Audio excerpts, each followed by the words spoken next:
What's that? It's pretty cold this morning.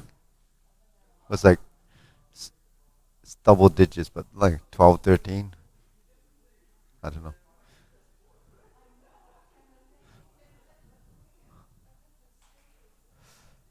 Okay, we're ready. Ready to go? Ready to line up? What do you got there? Your Fitbit. Because it's cold. Yeah. Okay.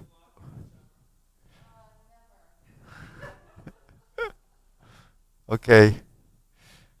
Ready? Bow. Salute. Okay. First exercise. Ready? Feet shoulder width. Hands up. Oh, red banner. 1, 2, 3. 1, 2, 3. 1, 2, 3. 1, 2, 3. 1, 2, 3. 1, 2, 3. 1, 2, and stop. Okay, to the side. 1, 2, 3. 1, 2, 3. 1, 2, 3. 1, 2, 3. 1, 2, 3. 1, 2, 3. 1, 2, and stop. Okay, hands up. Reach down. 1, 2, 3. To your right, to your left, center. Inhale, exhale. Okay, hands up. Reach down. 1, 2, 3. To your right, 2, 3. To your left, 2, 3. Center. Inhale, exhale. Okay, one more time. Hands up. Reach down. 1, 2, 3. To your right, 2, 3. To your left, 2, 3. Center. Inhale, exhale. Okay, hands in your waist. Circular movements. 1, 2, 3, 4, 5, 6, 7, 8, 9, 10. 1, 2. Reverse. 1, 2, 3, 4, 5, 6, 7, 8, 9, 10. 1, 2. Center cross. Knees. 1, 2, 3, 4, 5, 6, 7, 8, 9, 10. 1. Reverse. 1, 2, 3, 4, 5, 6, 7, 8, 9, 10. 1, and stop. Center. Hands on your waist, neck turning. 1, 2, 3, 4, 5, 6, 7, 8, 9, 10. 1, 2. Back and forth. 1, 2, 3, 4, 5, 6, 7, 8, 9, 10. 1, 2. Tilt to the side. 1, 2, 3, 4, 5, 6, 7, 8, 9, 10. 1, 2. Center. Rotating. 1, 2, 3. Reverse. 1, 2, 3. And stop. Center. Deep breathing. Inhale. Exhale. Inhale. Exhale. Inhale. Exhale. Okay, spread your feet. Turn your shoulders. 1, 2, 3, 4, 5, 6, 7, 8, 9, 10. 1, 2, 3, 4, 5, 6, 7, 8, 9, 10. 1, 2, 3, and stop. Okay, stretch it out.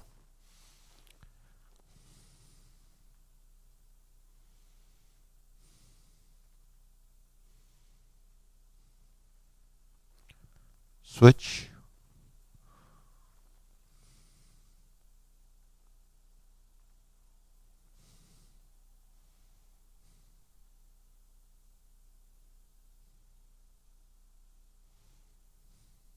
Switch.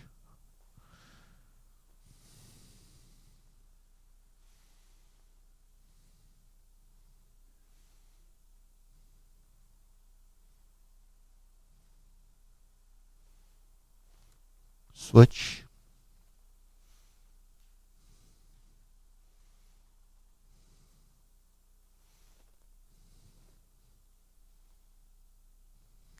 Switch. Straighten the front knee.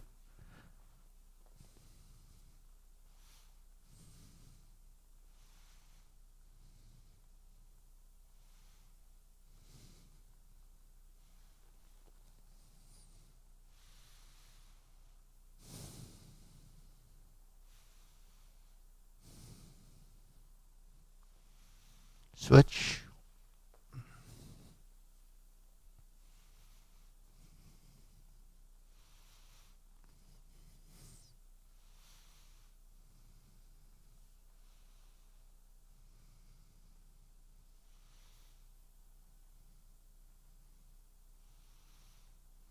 Switch.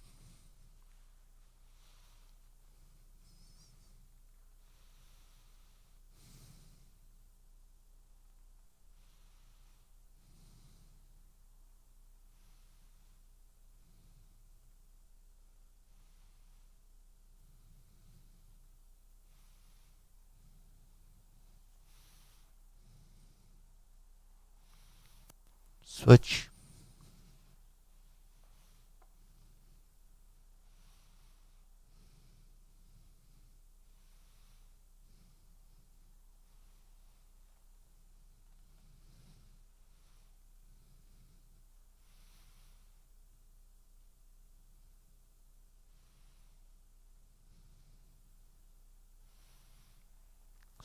Switch.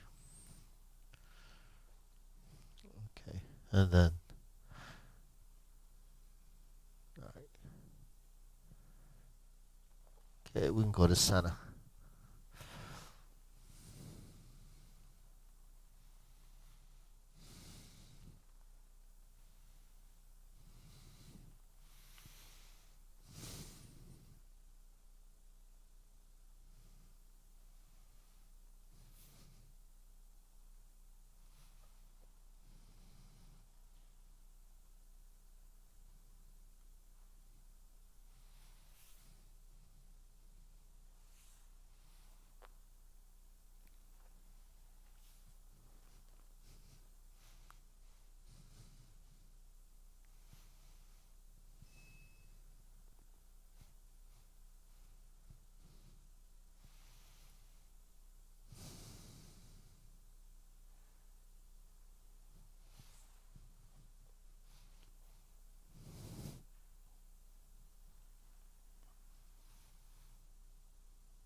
Okay, shake it out.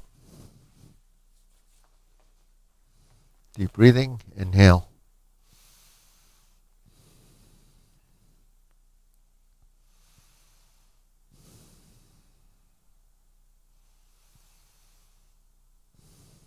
Okay, shoulder roll. Hands here on your waist. 2, 3, 4, 5, 6, 7, 8, 9, 10. 1. Reverse. 1, 2, 3, 4, 5, 6, 7, 8, 9, 10. 1, 2. Press, release, exhale, inhale.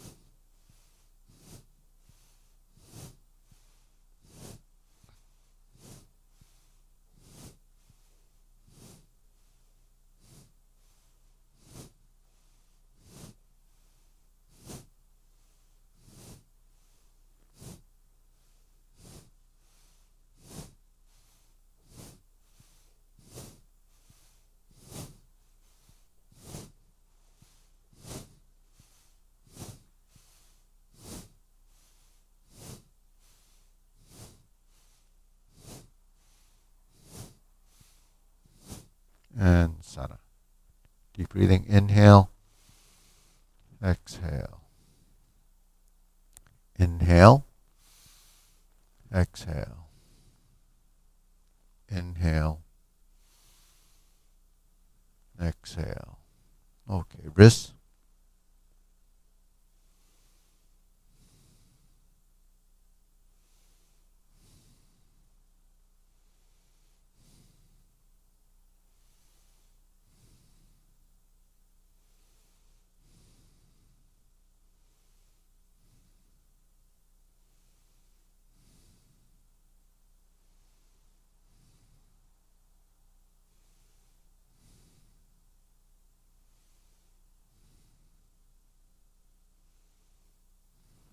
Reverse.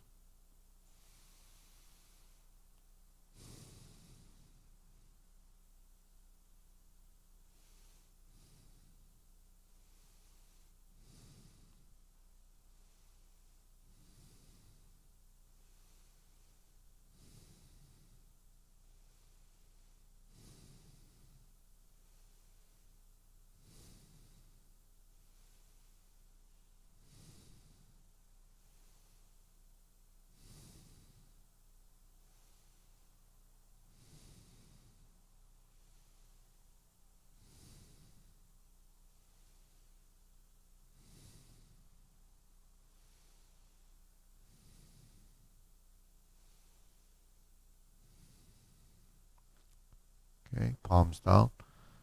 Bigger circle. 1, 2, 3. 1, 2, 3. 1, 2, 3. 1, 2, 3. 1, 2, 3. 1, 2, 3. 1, 2, 3. 1, 2, 3. 1, 2, and stop. Okay, shake it out. Okay, side to sides.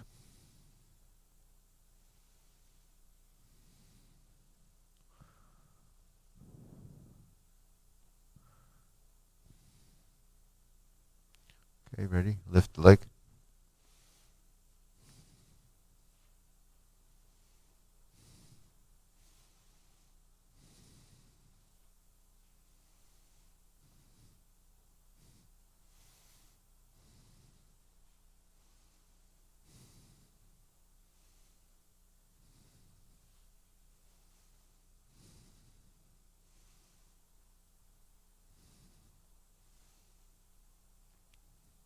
Okay.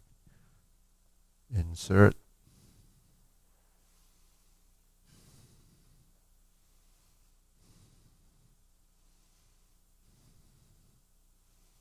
And switch.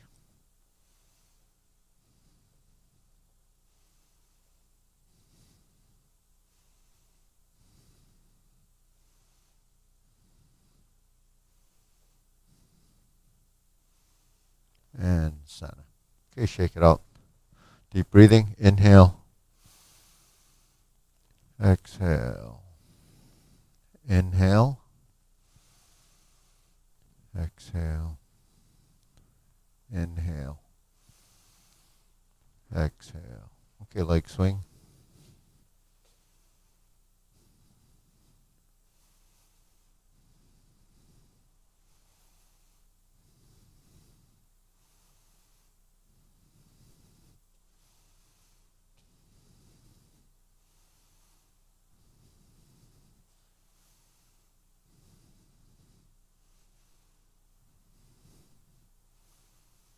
Switch.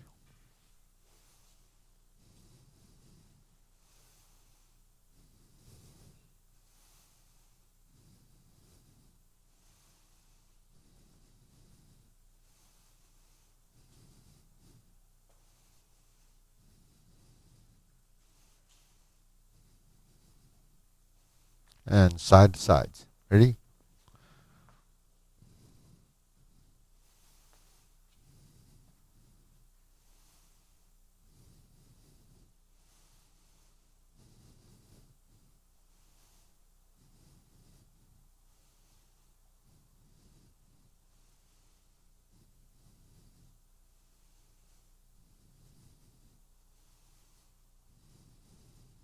Switch.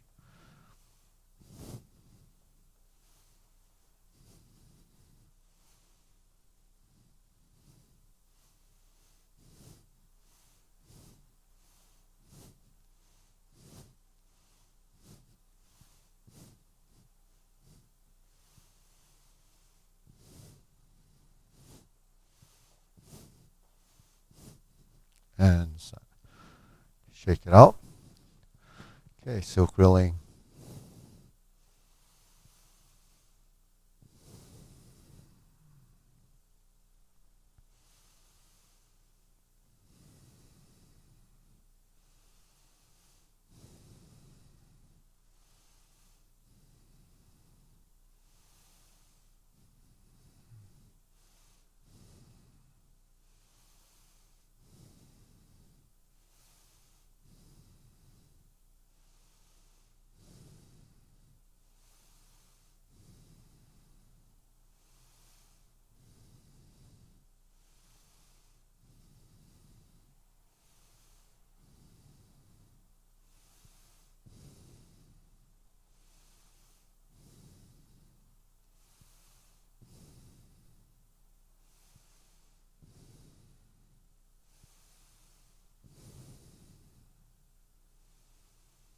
Switch.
And center.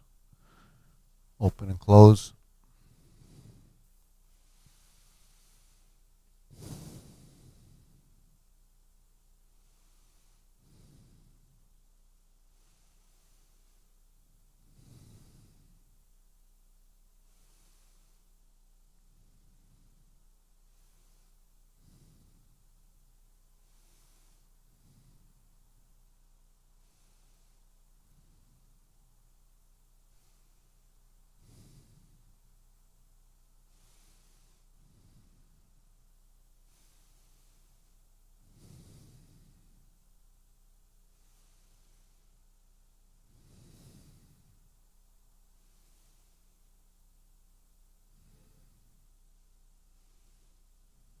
Switch.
And okay, circle movements.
Okay, lower hook.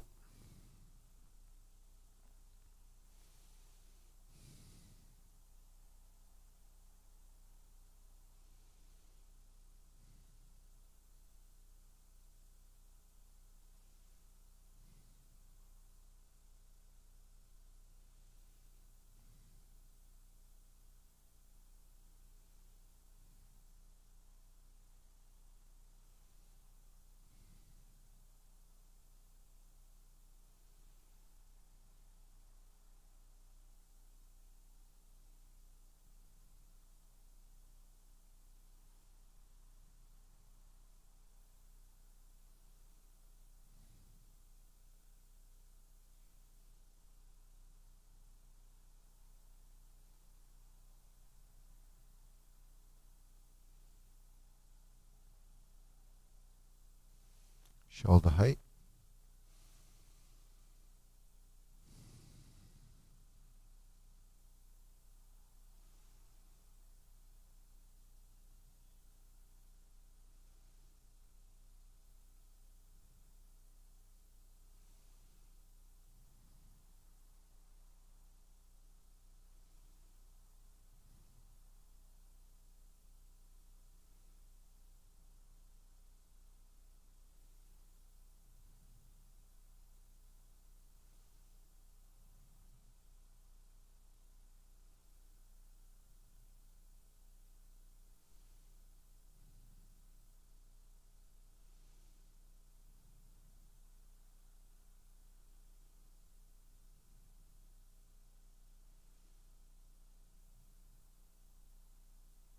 Elbow down.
Palms down.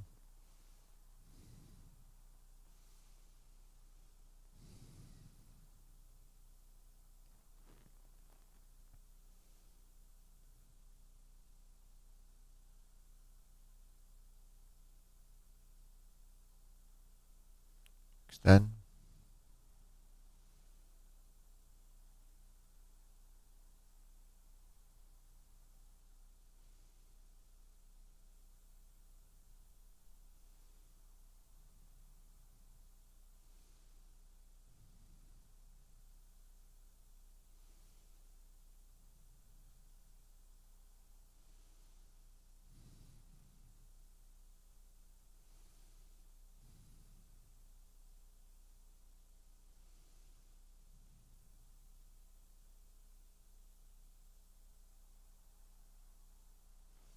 Okay, deep breathing. Inhale. Exhale. Inhale. Exhale. Inhale. Exhale. Okay, diagonal flying.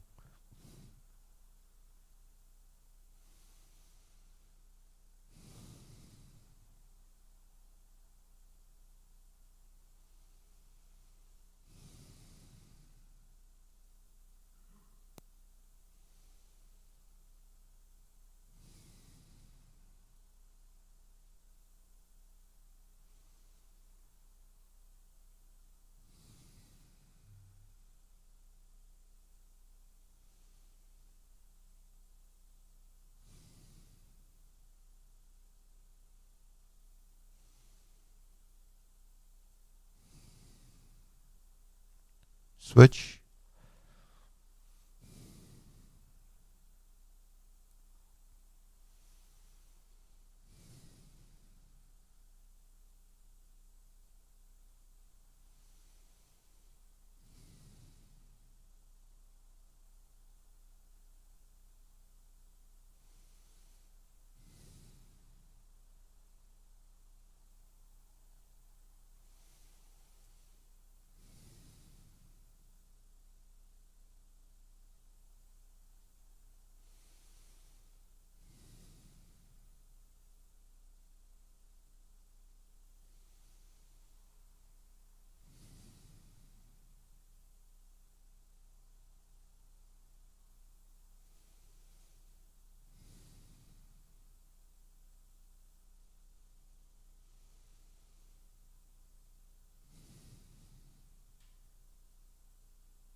Okay, center.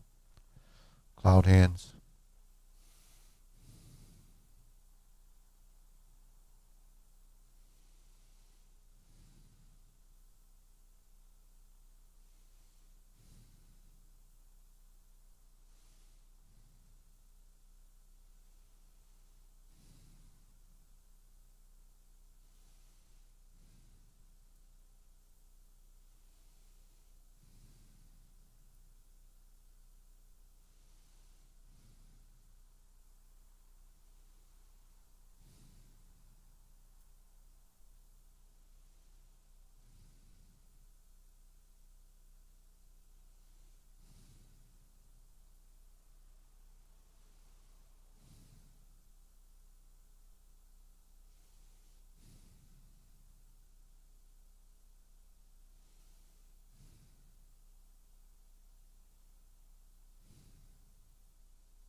palms down.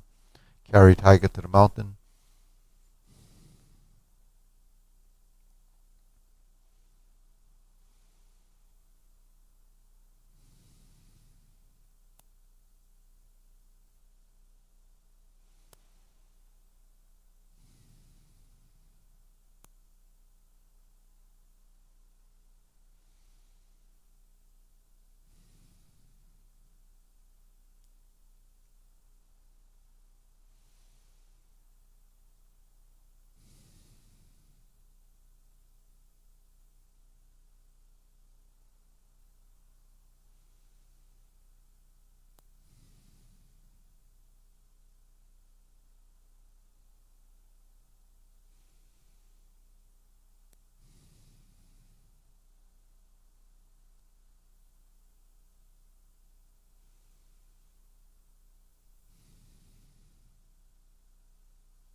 Okay, infinity sign.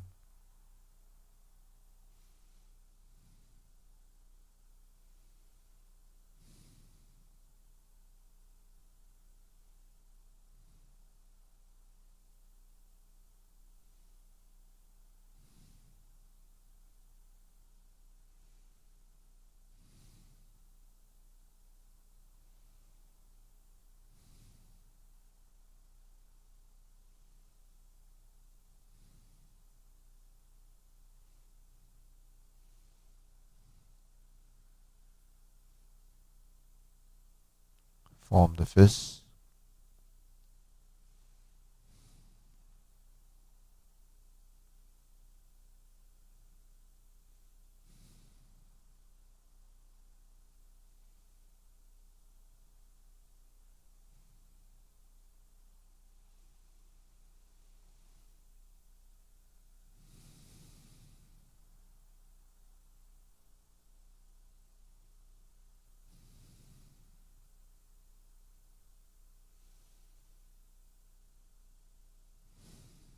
Okay, strum the lute.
And center turn, draw the bow.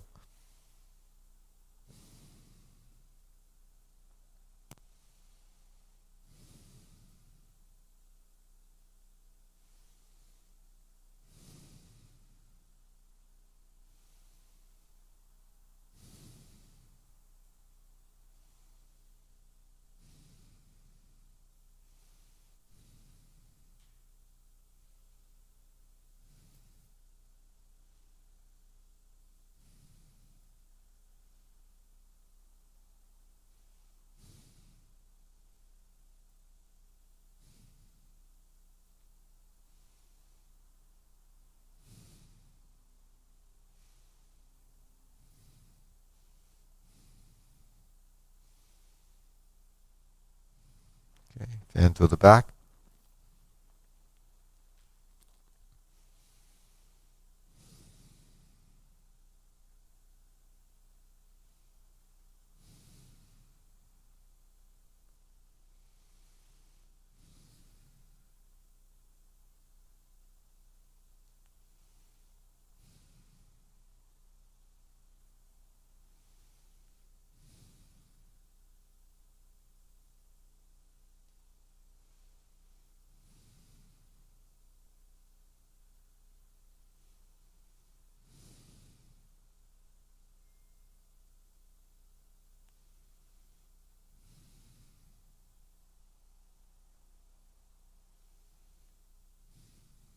Raise the hand.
Okay, palms down. Deep breathing. Inhale.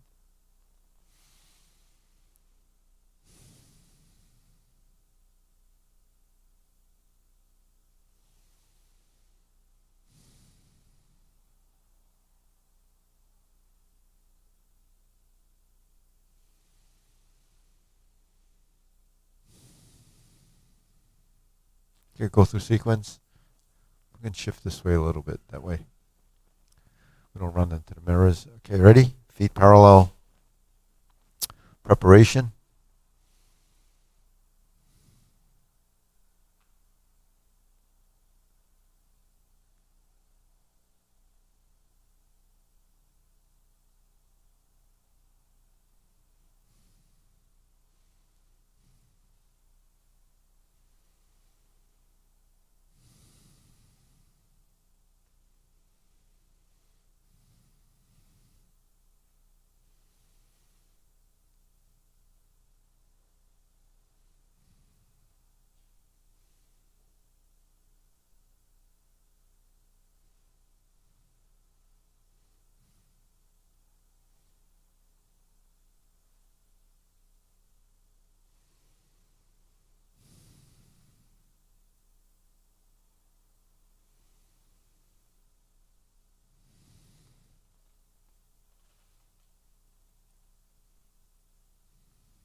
Brush knee 4 times.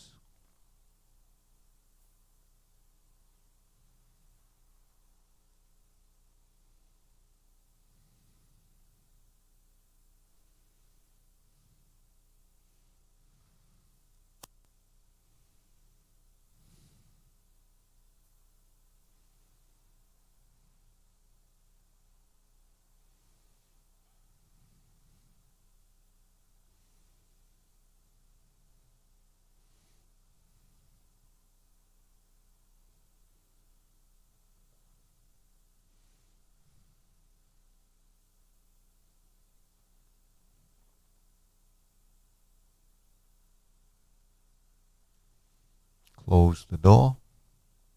Form the fist. Divert, block, and punch.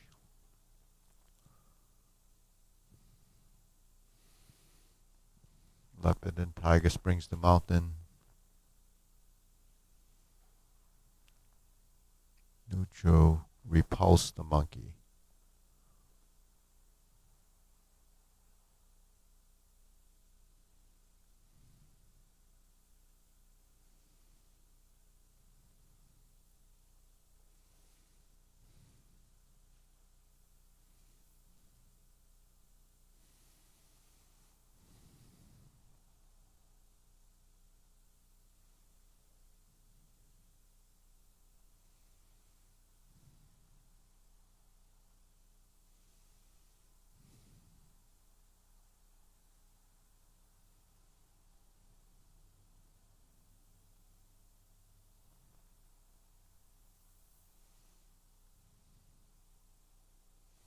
Hold the ball, diagonal flying. Insert the needle.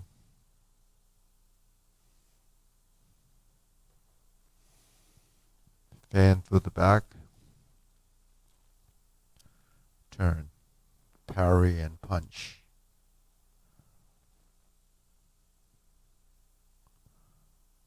Form the fist. Punch. Divert, block, and punch.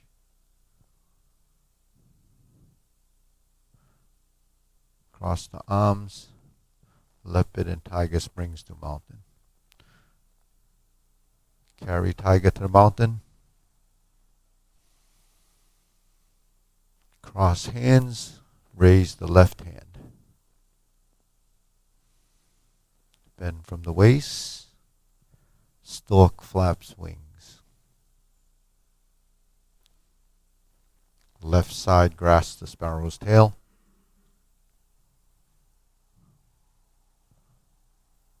Left side single whip.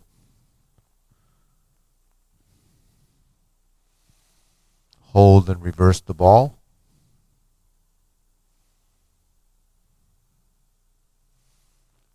Neutral position, stroke down. Pot the horse's mane. Step up. Pot the horse's mane. Right side. Cross corner. Jade Lady work shuttle. Left side. Cross corner. Jade Lady work shuttle right side.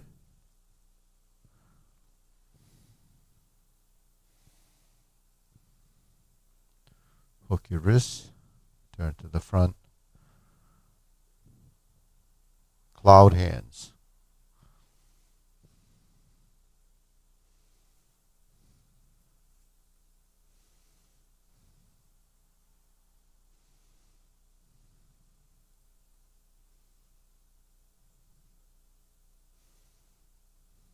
Hold and reverse the ball. Closing form.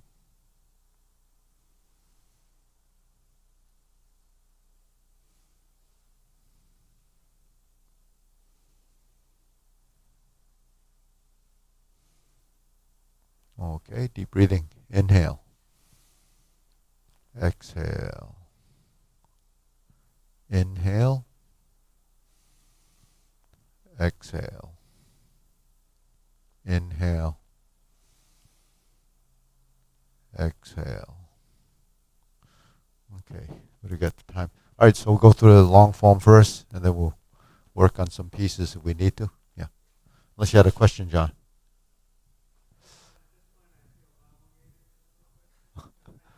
Oh, yeah. Okay.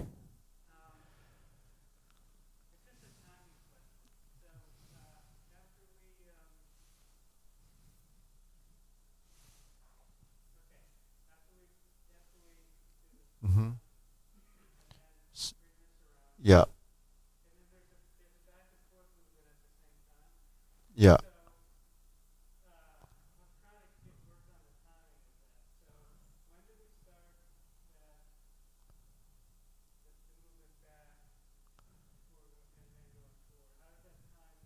Yeah, yeah. So that's the leopard and tiger springs to mountain. So if you look at the punch, once you punch, the idea is you're extended. So at this point, if there was something on a functional side, if something would attach here, this hand is coming around, and then you're going to remove. So that's a removing technique. So essentially, what happens is when you you put your hand here, then use the drawback as the initiation of the separation. But, as you evolve through this, when your hand goes forward and you start to go backward, the hands exchange that motion by the backward motion and actually the turning of the shoulders. And then you're going to turn back once you've separated. So really, movement is really a function of. So the function of this movement actually becomes the separation. But then you sink the elbow here, and then your body starts to turn. Now, if you look at the movement, you have one here, you have one here, you have one here or here, and you open, and then you push. So each one of those are movements in a space. in a plane of motion. So if I'm in a forward direction, I start to separate because my body created the action. Then when I get to here, I'm not going to push from here. I have to square my body. So at the same time, your hands are realigning and resetting to parallel. That becomes a vertical elbow. And then you go to the palm push. And then if you go to here, it's carry a tiger to the mountain. If you sit back, then it's still. So eventually, all these movements that you have become that relationship of intersection and separation. So separation is one of the concepts of splitting. When you separate or you split, it's your body creating, the movement that looks like that, or like that, or like that. So that gives you kind of an idea that your body is, and the waist and shoulder movement is in everything. So while you're looking at the timing, it's really that. Yeah. Yeah. Yeah. So the turning becomes, a motion that's in everything. It's systemic. It's in the turning of the spine and the shoulders. So when you turn the spine, your shoulders will move. So you have to activate that group of muscles that causes you to turn. Now, if you don't turn normally, it's not going to happen. It's not going to happen because the trigger point that creates the turning action hasn't been signaling, or it doesn't know to do that. So you have to turn that on. So that's not turned on here, it's turned on here. All right, so let's go through the long form. Okay, ready? Preparation.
Okay, first instep kick, right side.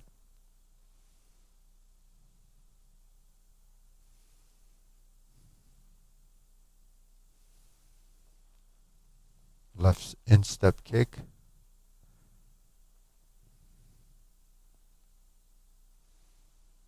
Turn, heel kick.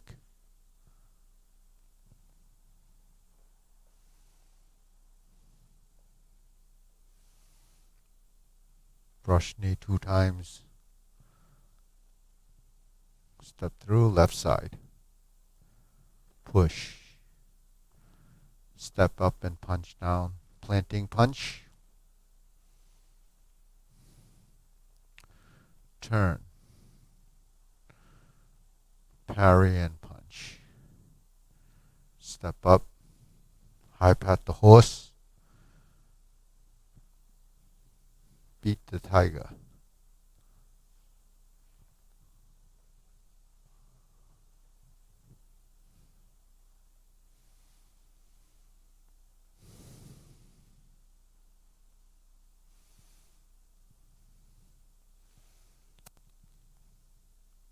Right heel kick.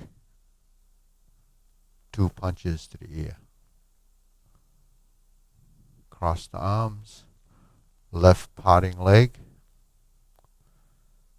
360 turn. Fold. Potting leg. Parry and punch. Form the fists and punch. Divert, block, and punch. Cross the arms, leopard and tiger springs to mountain. Okay, bring it down. Carry tiger to the mountain. Cross hand position. Oblique brush knee, right side push. 180-degree turn, oblique left side push. Right side grasp the sparrow's tail.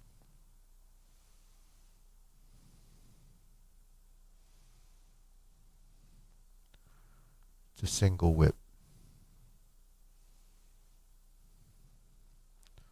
Hold and reverse the ball. Diagonal flying right side. Turn. Pot the horse's mane.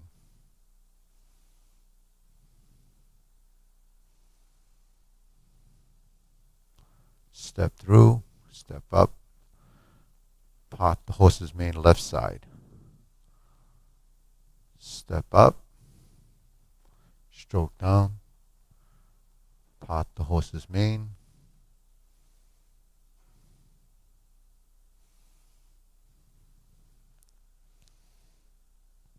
Cross corner.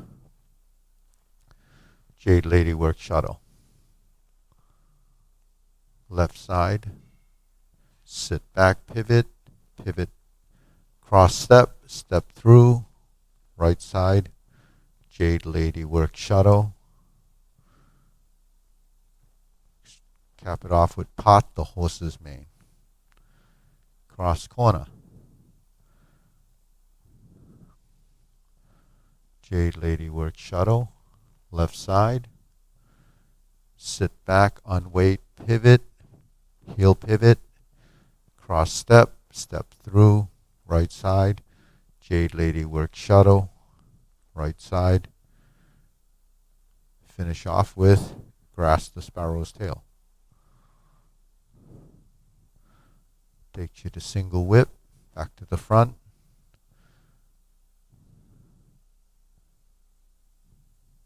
Second set of cloud hands.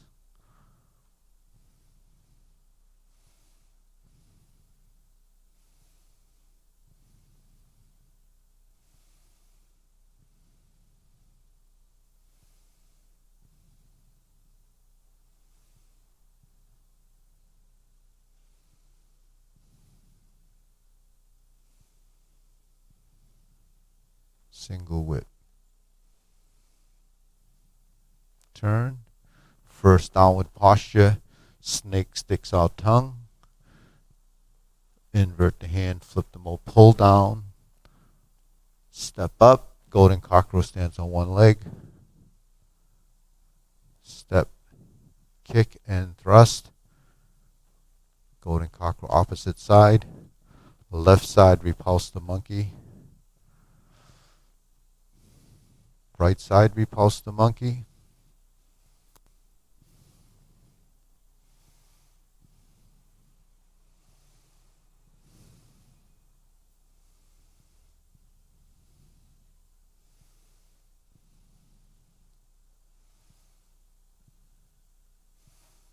Carry tiger to the mountain.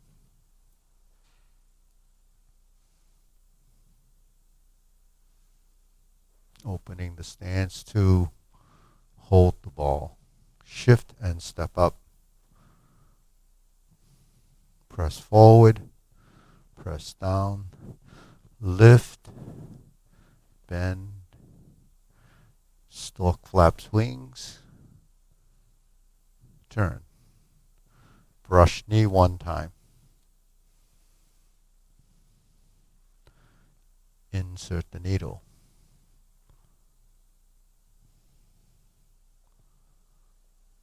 Fan through the back. Parry and punch. Form the fist, step up, punch, divert, block, and punch. Step up again, grasp the sparrow's tail,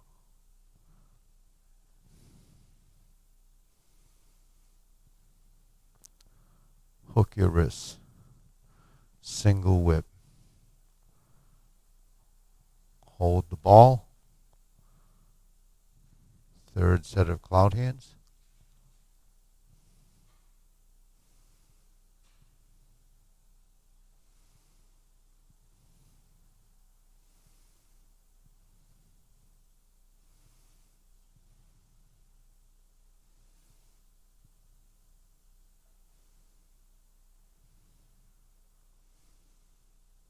turn, palm strikes face,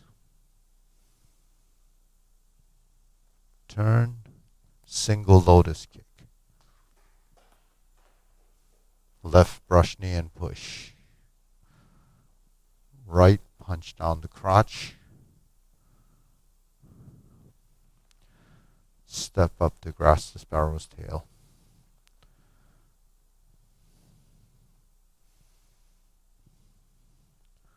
Single whip,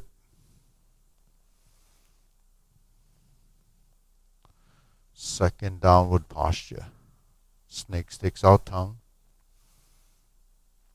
invert the hand, turn it over to pull down, step up, cross hands, 7-star, retreat, ride the tiger, left palm strikes face, change the palms, double lotus, draw bow to shoot tiger, step up, palm strikes face, turn, parry and punch, set it up, high pat the horse, step up,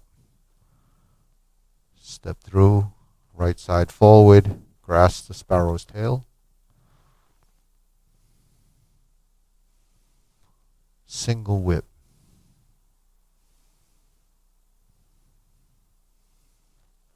hold it, reverse the ball.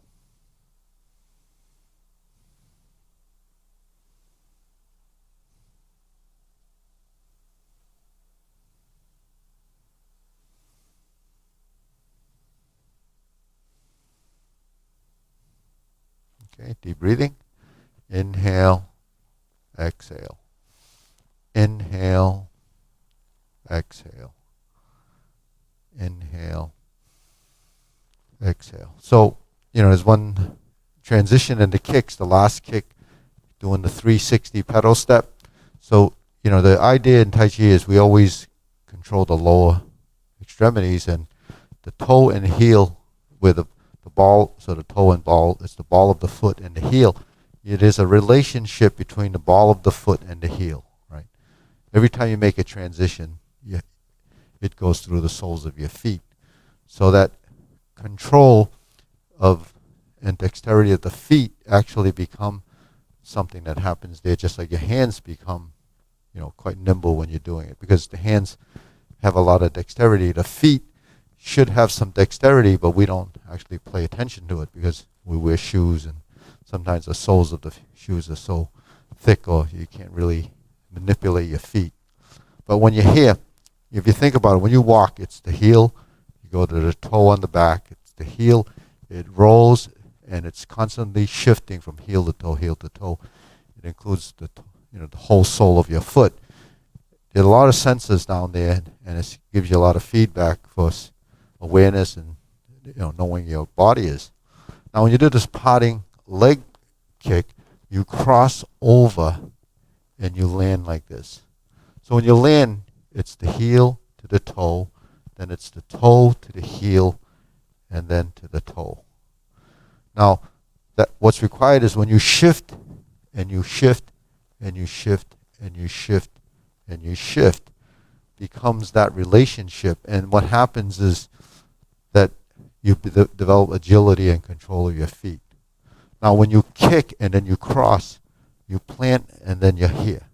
So between there, you shift the weight forward, pivot on this, but you only can pivot this foot so much. So you have to activate your hips, and so all of that becomes part of what you're doing in your footwork. And you should end up there. So any form of martial art, actually, if you take it, most people look at the upper body and your hands, but you really have to take it to the lower body, because none of the stuff above really works unless you're grounded or you have rooting to the ground. So rooting is what we call, sort of attachment to the ground. So one of the metaphors they use is as you get more proficient, more advanced, your rooting becomes deeper. Means your foundation is more stable and firm, like a tree. So the longer the roots, the older the tree, and the deeper it goes, the more stability you have. So this is something, if you're familiar with this kick, you pot, you cross, so we should all try this, and then you end up in this cross-legged position. Now, if you cross over and you don't bend your knees are going to be here. Too close to pivot your feet, they're going to jam up. So when you cross over, you actually have to sink down. So this is called the cross stance, a scissors stance. It's also like the character. If you look at it, looks like the character for female. So this is called a nui duma, or a cross stance. So when you open, and a cross stance essentially is to wind and unwind. You wind and you unwind. You wind and you unwind. So this is essentially what this does, is to turn, to take you in a direction. It's reversing the stance, it's alternating the stance, it's just changing directions. So it's good to get familiar with the maneuver, because it's really controlling your balance and center.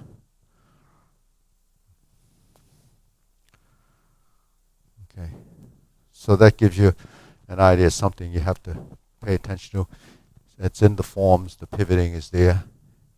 So pivoting typically is toe out, or heel out, or toe in. Now depending. 180-degree turns typically are, right? Well, this is, if you're in a square position facing the front and you're going to go this way, and it's going to, say, brush knee from stork flap swings, it's a toe heel pivot. It's not a heel, because then your feet get closer together. See? So you can't do it like that. You want to open it, and then this will be pretty natural for that. Now, if you're in this position, you want a 180-degree turn. You have to turn it like this, and you turn it this way. That's a 180-degree turn. So you bring your feet in. They're both 45 degrees inward. So that's pigeon-toed to this position. If we're here, like in, say, grasp the sparrow's tail, and we're pivoting toward the front, this is a 45-degree pivot. This allows you to check your weight. This allows you to open your stance, and then you pivot on the heel to take you to the horse stance. And then, so those are pretty basic fundamental movements. When we're in this corner, yeah, yeah.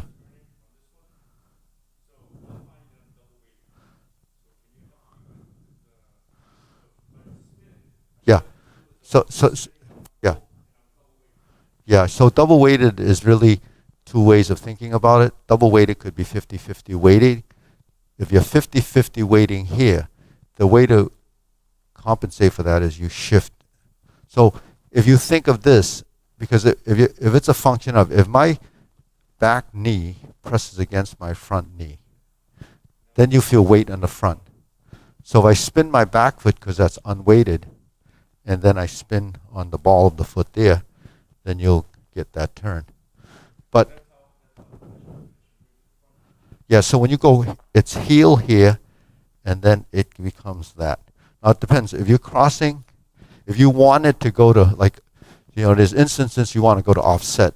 So in Kung Fu, if you cross like this, then you would want to go heel toe. Then you see my feet are like this. If I cross like this and I want them to be at the same, then it's toe, it's cross, it's heel, and then it becomes the toe, and then that's offset. This becomes toe-toe. But that ends up on the heel. So it's a really, there's a fine line between, yeah, so that's toe heel, yeah, so yeah. So that's a full 360, right, and then you go all back. That's the opposite stance. But in this kick, when you're turning like this, we're going 1, 2, 3, 4. I did it the opposite. Yeah. So you have to play around with it, because weighting and unweighting becomes a sensitivity thing. It's like a scale. There's a balance between the two, and you're weighting and unweighting each leg, detecting where your center is moving. Yeah. So, we do a lot of this stuff like, when we're in a 90-degree position here, that's your center position, 45 degrees. If I square and square, that gives you your shoulder width. If I kick out, I turn 90. If I kick out, I turn 90. And that's how you measure out your footwork. Then, another thing that we have as a concept is sinking the elbow, relaxing the shoulder. So we have to understand that sinking the elbow, relax the shoulder is letting go. So what do you let go? You have to let go of your shoulder. Because this is sink the elbow, relax the shoulder. So if you sink your elbow and you don't relax the shoulder, it doesn't go anywhere. When you sink the elbow, the shoulder has to relax. So that's called sink elbow, relax shoulder. So it's called chim jiao. The jiao is elbow. Sui gan means your gan is your shoulder, or this clavicle area, or the shoulder girdle. So when you sink and relax, it happens in the beginning as a movement. When you get into strum the lute, you have to sink your elbow and relax your shoulder. Right? When you push, you have to sink the elbow and align the hands with the shoulders. That's your square movement or push. When you do a brush knee, you have to sink the elbow, turn, and push. So sink the elbow gets you in the direction of movement and set up the position to do your next action. So that's in everything, but we only pick it up on the things that seem to be most noticeable as sinking the elbow, because you don't pick up all the other sinking of the elbows. So if sinking the elbow is going to vertical, and the elbow dictates direction, then between elbow vertical and elbow horizontal, there must be some kind of a transition, right? So where do you pass through? If I'm here at 0, or here at 0, and then this is 90, if I go back this way, is a 45 degree and a 45 degree, right? If I turn this way, 45 degrees and a 45 degrees. the pivot and turn becomes an increment of 45 and 45. So it's two sides. So if this is horizontal and this is vertical, there must be an increment of 45, right? So where's the 45? It's here. It's here. So you have a cross hand position that you pass through. So if I'm here as a vertical or horizontal position, when I sink my elbow to go to vertical and I cross my arms, there's my oblique. I maintain my vertical. So can I do this to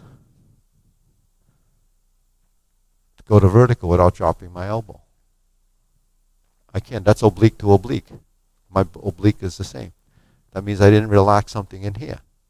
So if I'm here and I cross my forearm and I sink my elbows, then I create an arc that brings it here. So why doesn't the elbow sink and the elbow's here? Because this is the space we're in. If I sink my elbow, then I have a consistency of the space because this circle is here. If my hand is here and I cross my arms and I don't sink my elbow, that's going to be here. But you want to be here.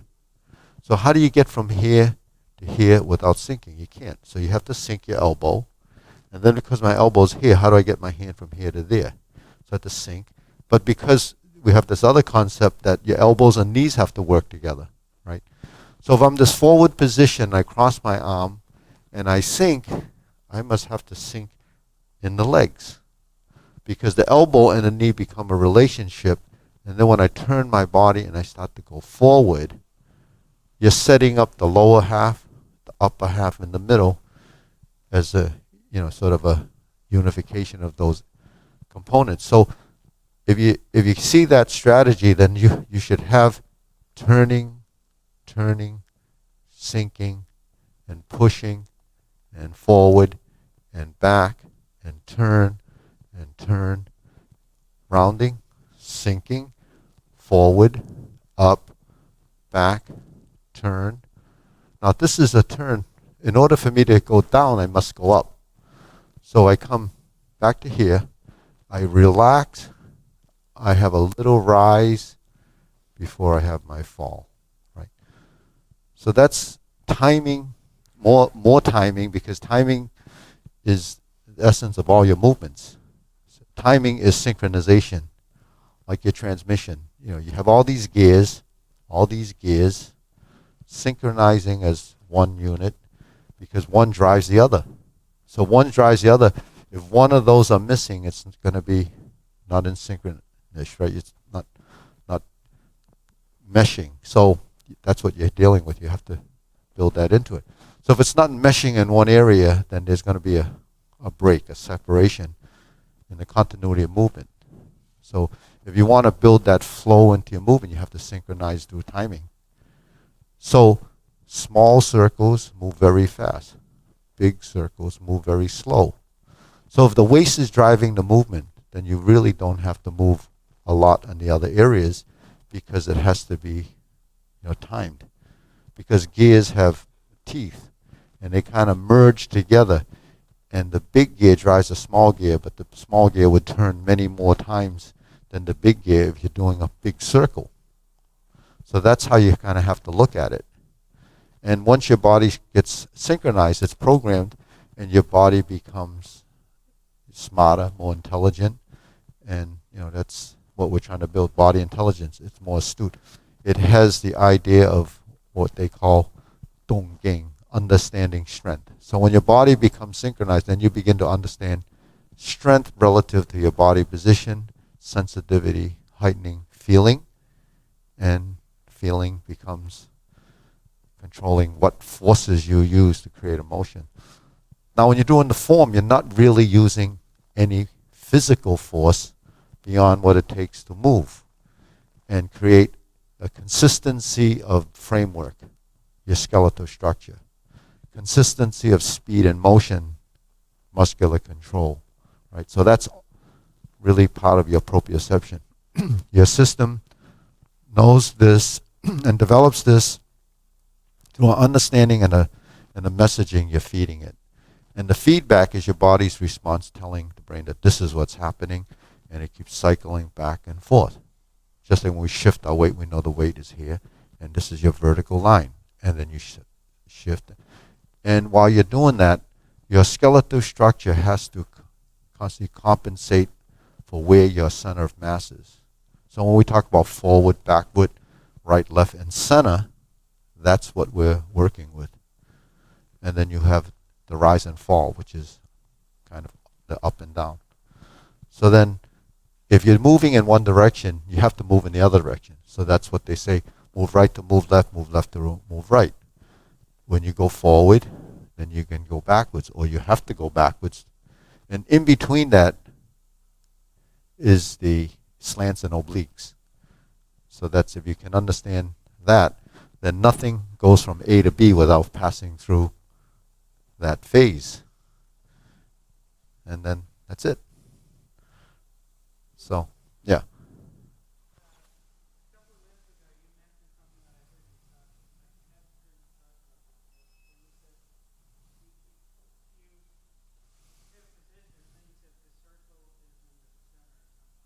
Yeah, the sternum. Yeah.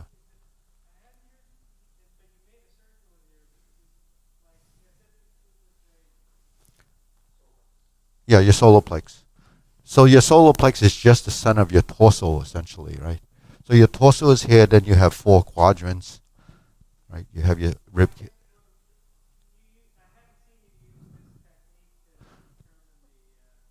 The center. So your center of the body is separated into 2 halves, right?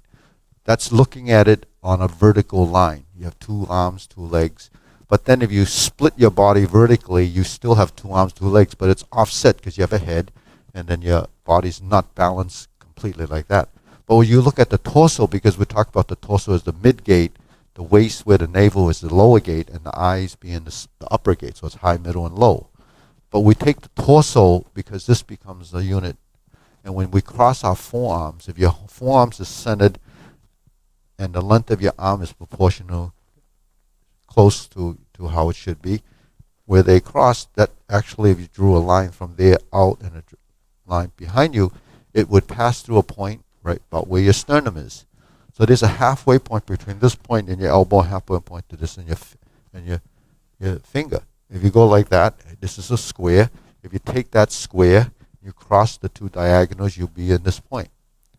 So if your hands go to center line, then this one's in front of the elbow, but it's also in front of the sternum. And if I go like this in front of the sternum and here. If I go like this is in front of the nose. This is about shoulder level.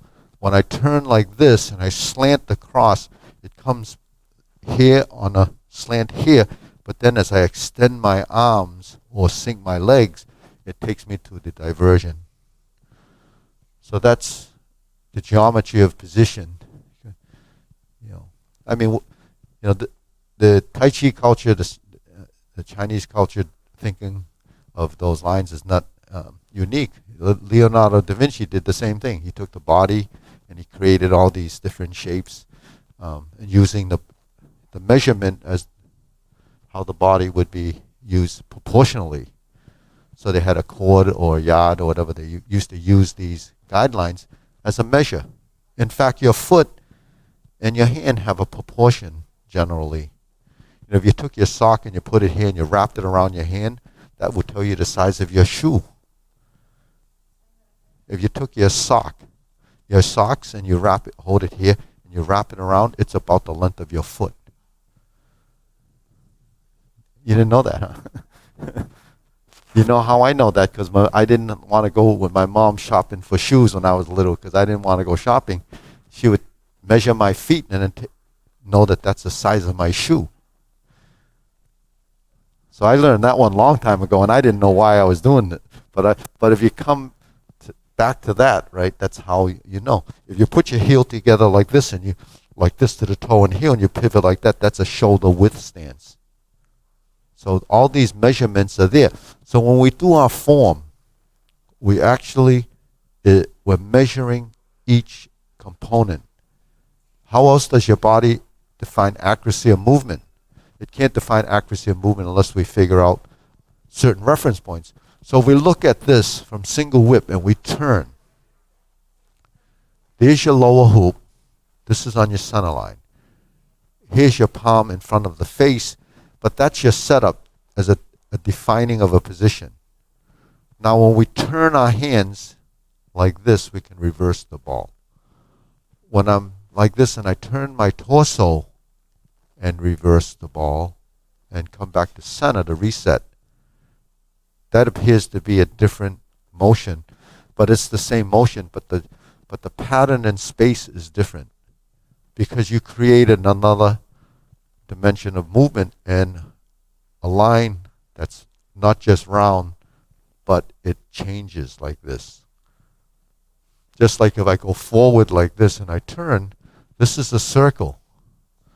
But if I add the forward and back to it and I turn, then the elongation of those lines brings in a pattern that's different from circle. But it still has circularity because movements in Tai Chi are always round.